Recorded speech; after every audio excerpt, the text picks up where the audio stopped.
ગુજરાત સરકારે ખેડૂતોના હિતમાં કરેલા મહત્વપૂર્ણ નિર્ણય અંગે પ્રેસ મીડિયાના મિત્રોને માહિતી આપતા કૃષિ મંત્રી જીતુભાઈ વાઘાણીએ જણાવ્યું હતું કે રાજ્યના ખેડૂતોને તેમની ઉપજના પોષણક્ષમ ભાવ સાથે આર્થિક રક્ષણ પણ મળી રહે તે માટે મુખ્યમંત્રી ભૂપેન્દ્રભાઈ પટેલના માર્ગદર્શન હેઠળ ગુજરાતમાં મગફળી, મગ, અડદ અને સોયાબીન જેવા ખરીફ પાકોની આગામી તારીખ 9 નવેમ્બરથી ટેકાના ભાવે ખરીદી શરૂ કરવાનો નિર્ણય કરવામાં આવ્યો છે।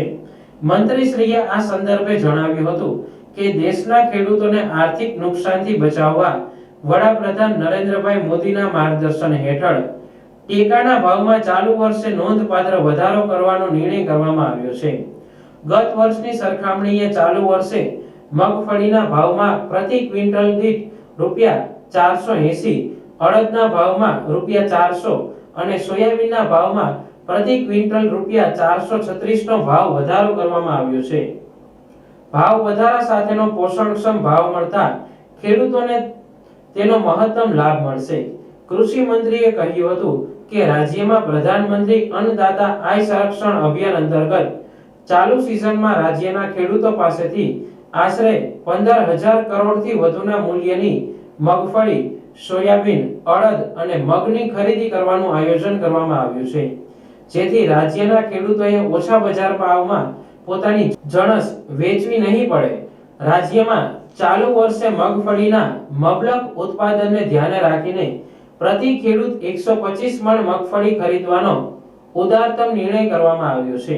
ગુજરાતમાં ખરીફ પાકોની ટેકાના ભાવે ખરીદી માટે રાજ્યમાં કુલ વાવેતર વિસ્તાર અને ઉત્પાદનને ધ્યાને રાખીને મગફળી, મગ, અડદ અને સોયાબીન માટે 300 થી વધુ ખરીદ કેન્દ્રો સૂચિત કરવામાં આવ્યા છે, જ્યાંથી ટેકાના ભાવે ખરીદી કરવામાં આવશે।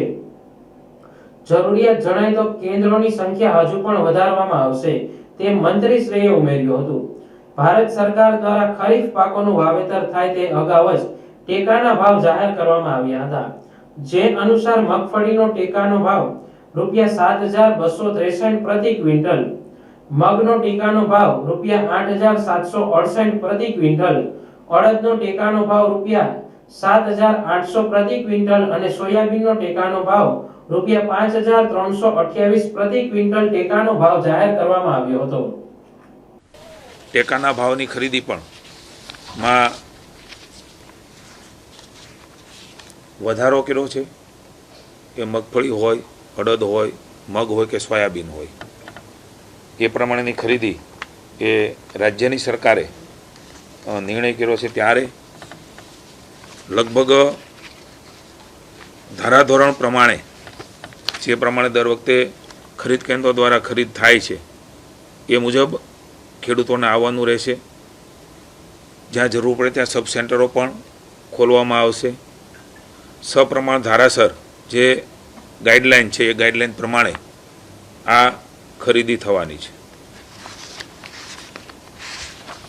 125 મણ એ ખેડૂત દીઠ ખરીદી એ કરવાનો નિર્ણય એ રાજ્યની સરકારે કર્યો છે।